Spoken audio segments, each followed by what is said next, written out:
When I walked off stage, diploma in hand, the applause was deafening, except in my head. Because I knew the truth. Not a single familiar face had been in that crowd. Not my husband, not my kids. They were all at my brother's barbecue, celebrating nothing, ignoring everything. And then my phone buzzed. 45 missed calls. One message from my husband. "We need to talk, urgently." I didn't open it.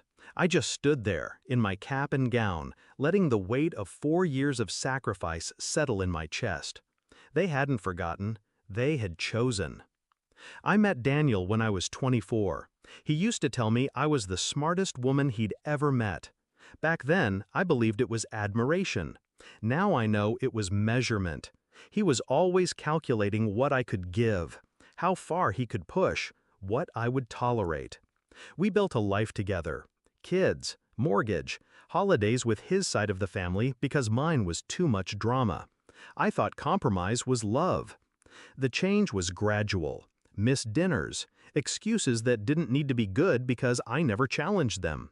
He started making decisions without me, about the house, the kids, the money. When I questioned him, he'd tilt his head and say, "You're overthinking again."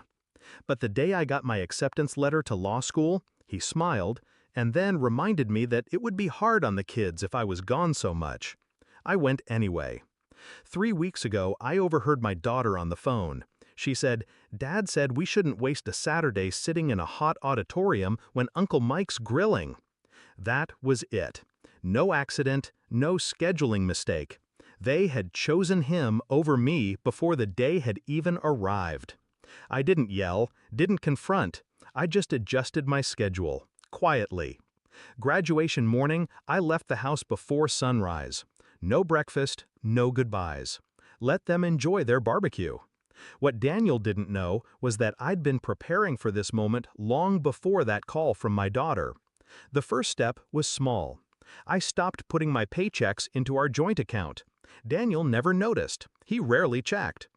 The second step, I made copies of every financial document in the house: mortgage statements, bank records, tax returns. Late at night in my study, I read through them like case evidence. I found patterns, gaps, transactions to his brother that didn't make sense. The third, I visited a lawyer. Not for advice, for strategy. We drafted everything: divorce filings, custody arrangements, asset freezes, ready to be filed the moment I decided. The fourth, I applied for a position at a firm in another city, quietly. When the offer came, I didn't tell a soul. By the time graduation arrived, all the pieces were in place. All I needed was the trigger. The barbecue was perfect. After the ceremony, I didn't go home. I went straight to my lawyer's office. We filed everything: divorce, custody, restraining orders. Daniel would be served that afternoon. Then I drove to the barbecue.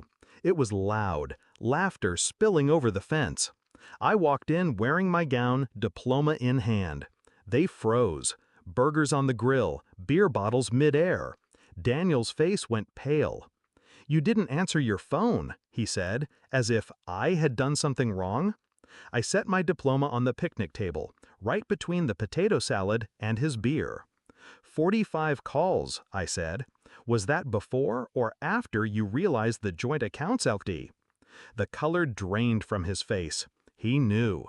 I leaned in. "By the way, you'll be served in about 20 minutes. Keep your phone close." His mother gasped.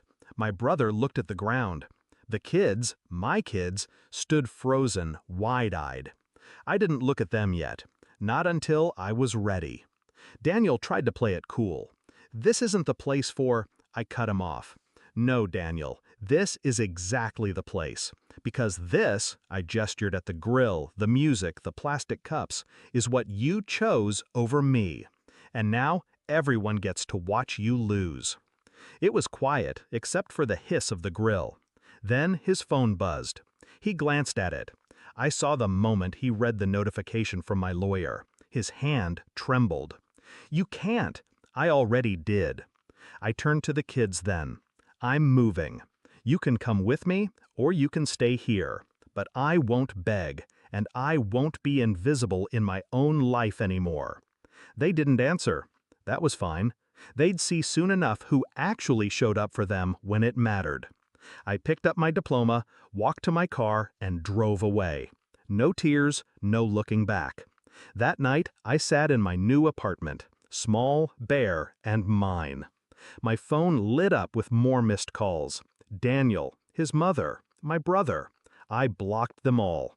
The only message I kept was the first one he sent. We need to talk, urgently. It's still unread. Because we don't. Justice isn't loud. It's quiet. It's walking off a stage alone, then making sure the people who left you there never get the chance to stand beside you again.